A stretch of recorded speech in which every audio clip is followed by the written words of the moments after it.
I'm Tanya Granic Allen. Of course, you know me as being the past president of PAFE, Parents as First Educators. I also was a candidate for the leadership in the Ontario PC Party 4 years ago. Many of you came out and supported me. Thank you so much during that. And one of the main thrusts of why I ran in politics at that time was to advance the cause for parental rights, because at that time, and still today, at that point, though, we had just been introduced to this radical sexual education curriculum that came under the Kathleen Wynne Ontario Premier government. And then, of course, as you know, Doug Ford, the now Premier, infamously flip-flopped on his promise to repeal it. And we now see the fruits of this very pernicious curriculum where we have radical sexual education, we have multiple genders being introduced to children, or no gender even sometimes, and many parents are complaining. So we see what happens, a few years down the path on that. When this was happening in Ontario, concurrently, there was an almost equal kind of curriculum, and it was called SOGI 123. And I have with us today Barry Neufeld. He's a former trustee who held that position for many, many years, many terms. And Barry, I'm very happy to have you on today. Welcome to the show. We're just doing a little bit of an interview here, but welcome, and thank you so much for coming on today. Tanya, thanks for inviting me, and I'm so happy to finally meet you in person, even though it's online. Yeah, I know. I feel like I've known you, and I feel like I've traveled with you through your, the latter part of your trustee career, because obviously you were a British Columbia school board trustee for many years. I think since 1993. Correct me if I'm wrong, but you served many terms. But you really came to prominence in the last several years when you spoke out against the then radical, the then newly introduced curriculum called SOGI 123, which is sexual orientation, gender identity 123. Tell us about that.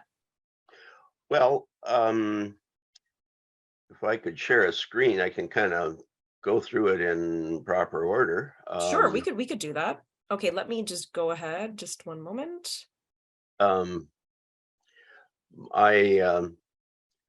I come from a family tradition. My ancestors were Mennonites in Russia, and they were getting uncomfortable in southern Russia because the Russian government had all of a sudden decided that children were property of the state, and the state would decide what they would be educated. And they said, oh, no.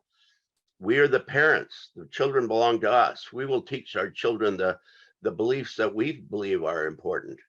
And so anyways, that's why they came to Canada. And my great-grandfather, not my dad was a pastor, but they all came from this tradition. And it's very near and dear to my heart.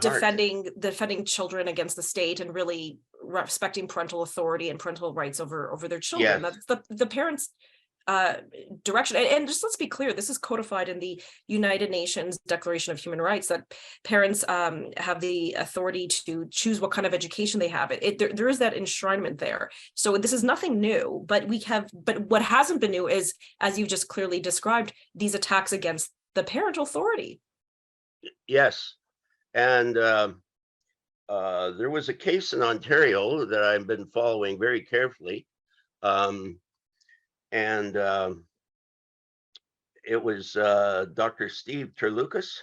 Mm-hmm. And he took on the Hamilton Wentworth school board because he was objecting to their explicit sex ed. And he had a long battle, and it was rough for him. It was 7 years. Yes, Faith was, I know we were participating, trying to help him out as I think we fundraised for him a couple times. So I know it was definitely. He made it as far as the Ontario Court of Appeal, and they did confirm that parents are the primary educators, that they have a right to determine what their child should learn. What he failed to do was to prove to the court that his children were being harmed by this nasty education. There seems to be a trend in education that innocence is a bad thing. We talk about protecting innocence, and they said, oh, no. It's not good to keep children innocent. That's the same thing as keeping them ignorant. But my professional experience was, for years, I was a probation officer supervising sex offenders. And I know that I know that children are desensitized when they're exposed to this stuff, and it's easier for predators to prey upon them when they've already been introduced to concepts like fellatio and anal intercourse and all these other perversions. So is this so let's talk about the SOGI 123, because I really because we only have limited time here. And I know you know, you mentioned what was going on in Ontario. We mentioned the Steve Lucas case, but you've been involved in some court cases. But I think we should dial it back to the British Columbia, the SOGI 123. So with this curriculum, and correct me if I'm wrong, but it really kind of galvanized the concepts that we knew that some schools were already kind of teaching, some teachers were already kind of going rogue and teaching, but it really galvanized from the government, provincial government level, you know, the teaching of things like gender identity theory, that you could have multiple genders, you know, upwards of 72, that the radical concepts of sexualizing children at a very young age, teaching them too much too soon. Would that be a fair assessment? Yes, I would say that the 1, 2, 3 at the end are very important, and a lot of times people are just ignoring that. But SOGI 1 is all the policies, and that would cover things like same-sex bathrooms and using your pronouns on the end on name cards or on your email. SOGI 2 is the environment, which is making it totally welcoming and normalizing gender confusion and different gender orientation. And SOGI 3 is resources. Back in the day, and it's still in our BC School Act, that school trustees are supposed to be able to choose resources. But with the advent of the internet, learning resources are just all over the place. And the union has succeeded in getting the teachers to use their professional autonomy to choose whatever resource they think is appropriate. So now, if I was going to say, as trustee, you've come across probably some of these resources. I'm sure parents have complained to you. You hear from many parents. Do you have an example of some of these questionable resources that came through your school board? We had a parent complain about a very explicit book, All Boys Are Blue, and they thought it was inappropriate. It would be illegal to have a book that explicit in a prison. But anyways, they made a complaint. Our very activist chairman formed a committee of all her friends. They examined the book and said it was an award-winning book and there was nothing wrong with it, and they weren't going to tolerate book burning. And this book, you said, would not pass muster in a prison. No. But it was okay for children. It was okay for elementary children in grade 4 and 5. My goodness. Now, I know, again, you've been outspoken. Your name, people know you across Canada. I know you all the way from Ontario, from at first just reading headlines. And then when I became the president of PAFE for a few years, I remember your case and remember how you used to speak out strongly. When SOGI 123, when that started to kind of unravel, or not unravel, but be introduced and into British Columbia schools, what did you see your role as a trustee as, and what steps did you take? Well, when I first found out about it, it was August the 28th, 2017. I was at my church. We were commemorating the beheading of John the Baptist, and I was supposed to go to this parent information meeting after the church service. And I suddenly got a text message from my colleague that it had been moved to Murrayville Hall. Well, that was right beside me. And the reason it had been moved, the teachers union had declared this a hate group. So I went over there, and to my horror and dismay, I discovered that this program had been implemented secretly without the involvement of any elected officials, without any knowledge of any school trustees, and it was being piloted in all grade 11 and 12 classes, and it was due to be from K to 12 starting in the next month in September. And I was horrified. And so I spent a month researching it. I'm afraid I wasn't aware of the gender revolution that was going on in the universities and had been boiling there for several years already. And I decided that I could not, in good conscience, be a school trustee if this is what my organization was promoting. Right. And on October the 13th, our school board met with our members of the provincial legislature. We have 2 of them in Chilliwack, and the main reason was our schools were crowded and we needed them to build new schools. At the end of the meeting, they said, "Is there anything else?" And I said, "Yeah, I found out about this new program that's being implemented, SOGI 123, and I just can't feel I could be a part of it. I'm thinking of resigning before the end of my term." Well, the other trustees didn't know what I was talking about, except for my colleague, Heather Moz, who had first found out about this. And superintendent knew because she had secretly implemented it. She had been told by the ministry to implement it quietly because it might be considered controversial and could cause some concern. Rightfully so. Yes, it would cause concern. There are a lot of crazy They, things in that. they snuck it in. That was October 13th. It was 10 days later when I blurted out in Facebook that encouraging children to transition is equivalent to child abuse. And from that And, point on, I remember you took a lot of heat and flack for that, but there are many, many Canadians and many parents who feel exactly the same way, that when you're teaching things that have no basis in science, that could be, tantamount to abuse. And especially now we are seeing a lot of that kind of behavior where, it's being encouraged for children to take, chemicals to stave off puberty. Some perhaps are even going to the extreme route of body mutilation, things like that. It's not uncommon for people to think, hey, you know what, that's abusive to children. it is. And in some jurisdictions, they're starting to go after the doctors that are doing this. Sweden and England were ahead of Canada, but they are drawing back.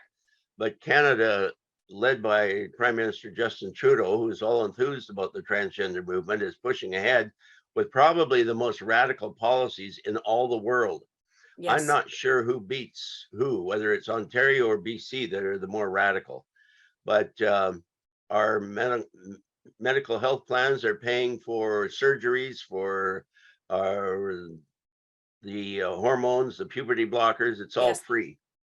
And as we've seen, they can have long-term consequences. Sometimes with prolonged use of these so-called puberty blockers, you could render a child infertile for the rest of their life. And there still have not been those longitudinal studies to really show what the long-term consequences are. So it's really quite risky. But to get back to your thing, so you said that this is tantamount to child abuse. What was the reaction to that comment? Well, immediately the president of the union said that I was tiptoeing into hate speech and that I should not be around children. Now, after spending a career working with that needs children, that was an insult more than I could handle.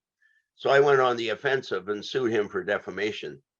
And I've noticed that the media have been a little more careful about calling people names since I went after Hansman for defamation. He's tried the 3rd time now to stop my defamation suit, taking it all the way to the Supreme Court of Canada. But we got to wait and see what becomes of that. So your defamation suit, when you took it to the BC level, at first it was tossed out as an anti-SLAP, an anti-strategic lawsuit against public participation. Is that correct?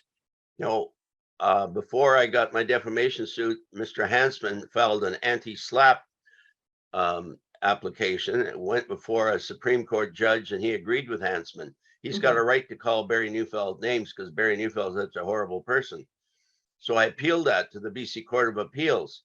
This time it was, the first judge had just been appointed by Justin Trudeau and he'd never heard a defamation case in his life. Oh, wow. In the Court of Appeal, we had 3 experienced judges and they said this was a chilling day for free speech. If a union boss could shut down an elected official for disagreeing with union policy. So right. I won at the BC Court of Appeals. So off we go to Ottawa, and this time there's 12 lawyers ganged up against me.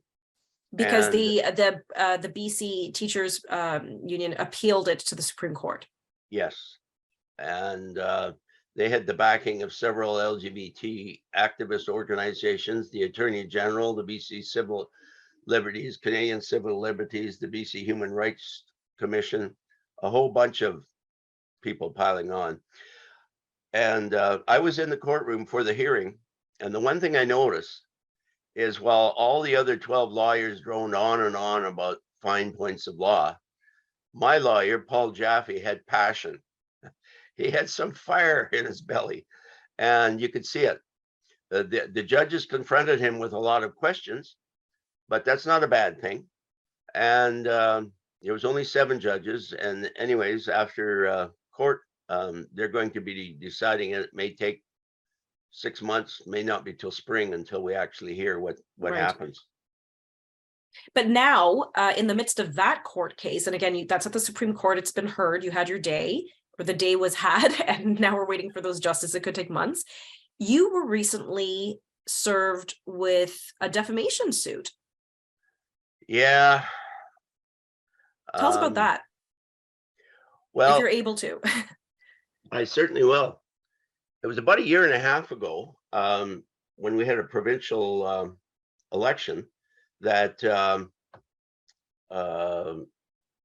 one of our board members was elected to the provincial legislature. So there was a by-election, and we had 3 radicals and 3 conservatives on the board. So we fought hard, and we got a very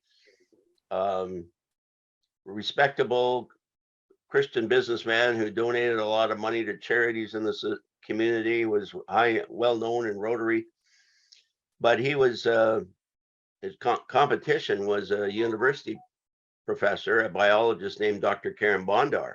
Yes. And we didn't know that mail-in votes were going to be allowed, but she did. So anyways, at the walk-in polls, he was ahead, but when the mail-in ballots came in, she beat him. And she had published some very, very steamy videos of herself. And yes, I remember this. And one of them, she appeared naked on a wrecking ball, and it was a blasphemous mocking of creationists. The wrecking ball was supposed to smash down the wall of ignorance that people who believe in creation believe in. Well, anyways, I happened to mention on a broadcast that Mr. Prosy had lost to a candidate who had done a striptease. Mm-hmm.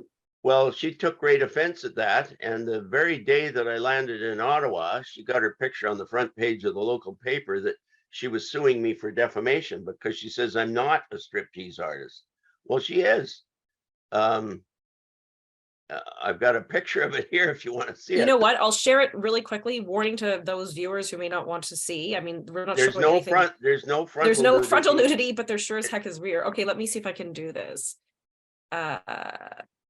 Okay, that should be good now. Okay, you can go ahead and share it. Okay, so this is now a trustee at the school board. Is that correct? She topped the polls. Our community used to be called the Bible Belt of British Columbia. I don't know how she managed to top the polls. Okay, just so I'm clear though, this is somebody who's now responsible for the direction and selection of resources for children's education in your school board. This is the person. I have a friend, Pierre Barnes, who's going all across Canada and finding all these incidents of teacher misbehavior, teachers getting involved sexually with their students. When this happens, it comes before the board, and the board has to decide whether they're going to totally ruin this teacher's career because of some moral failing.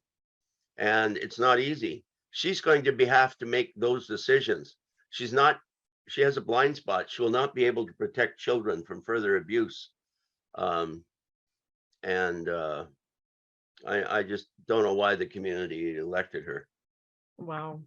So now you're being sued by her over this allegation that she is or is not a striptease artist. Although, I mean, I'm sure our parents and supporters viewing that screenshot right now will have their own decision to make. So you're going to be dealing with that defamation suit. In the midst of all this, the elections, just like in Ontario, there were the British Columbia trustee elections, came and went. And finally, after 30 years, almost 30 years, you lost your seat. Is that right? Yes, I did. I was first elected in '92, and I wasn't going to run this time around. I was losing my enthusiasm. But anyways, I thought I'm not going to be known as a quitter. But The only difference is that now I will not be going to boring school meal board meetings, but I'll still be stirring the pot. You can count on that.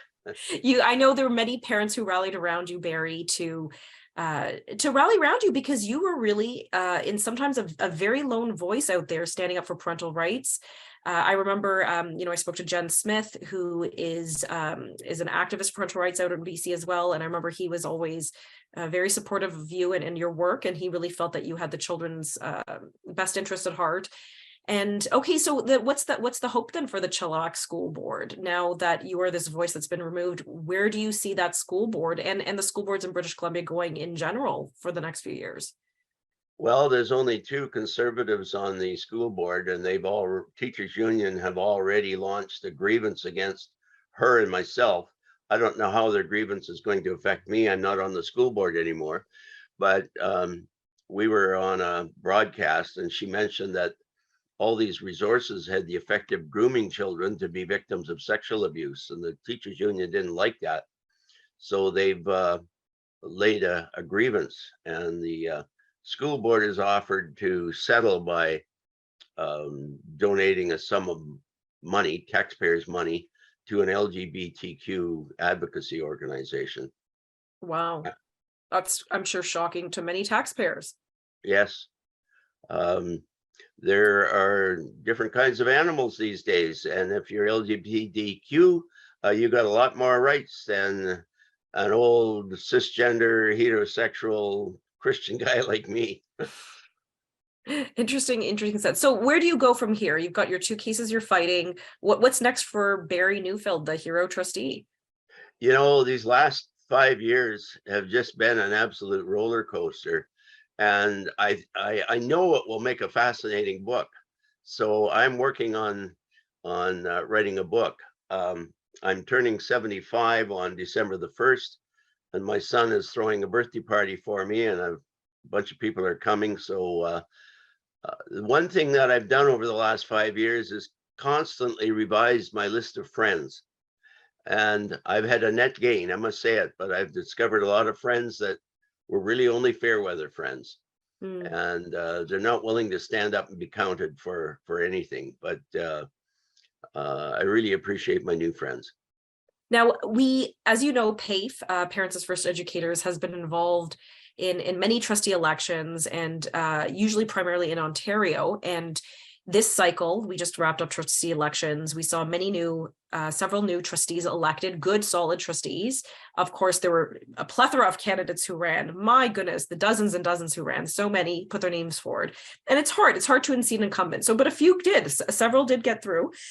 What advice do you have? Because things are accelerating so rapidly towards, I don't know what end, but what started 4 years ago is where nobody didn't understood what gender identity is. It's now so entrenched within the classroom, where at first, Catholic schools refused to fly a pride flag because it was seen as a political flag and contrary to Catholic moral teachings. And we have publicly funded schools here. Now all of a sudden it's atop many schools. So what advice do you have for these brave trustees who may have just recently got elected, who have an idea what they're in for, but maybe not so much? What words of encouragement would you share with them? When I first started out, I thought I was the only trustee in Canada who saw through this, except for my colleague Heather Moss. But gradually, over the 5 years, I've met so many people who quietly have supported me and cautiously spoken out.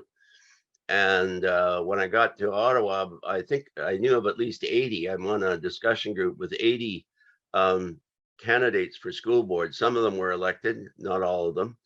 When I got to Ottawa, there was 3 candidates, younger candidates.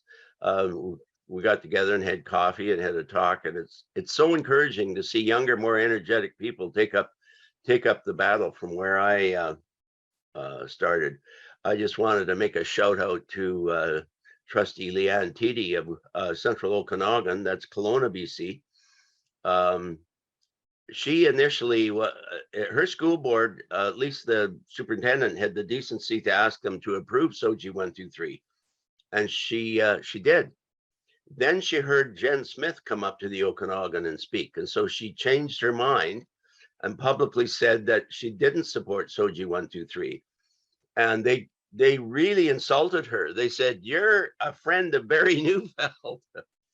Anyways, to make a long story short, she was reelected recently and she's now chair of the Central Okanagan Board. Wow, what an And excellent positive story. I think that's probably the only conservative Christian school board chair in all of the country.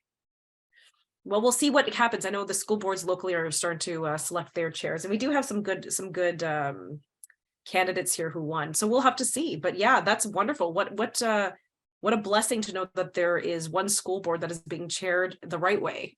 Yeah. We could say that. Excellent. Well, I know you've got to run, but thank you so much, Barry. I really truly mean that. You probably you wouldn't have known how much I followed what you were doing all the way here in Ontario, but I was really motivated by your bravery and your courage to stand up. And I think that there are many parents and children across this country who owe a huge mountain of debt to you for all that you have championed over the years. And I wish you all the very best success. And I know PAFE wants to help with some of fundraising for you for some of your court costs, because it isn't cheap. So I think at the end of this video, there'll be some details on how people can help out with that. Well, Tanya, I've been following you from afar as well. And it's been a pleasure speaking with you. I have a thing to share here with you. Oh, there we go. Okay. Okay, here's some information. Okay, very good. Very good. Okay, so you have the Give, Send, Go. That's usually a lot of people, or you can send e-transfers too. So we'll leave that out there. Okay. There we go.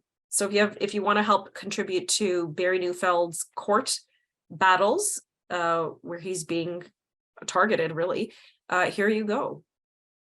And PAFE will have more details, I think, in an emailer going forward. Thank you very much. Okay, excellent. Well, listen, all the best to you. And, hopefully we'll be able to check in when more developments happen. But thanks again for all of your work and for all your positive messages for the trustees who may have recently found themselves elected in this country. Thank you. Thank you. God bless you. God bless you. Bye now. Bye now.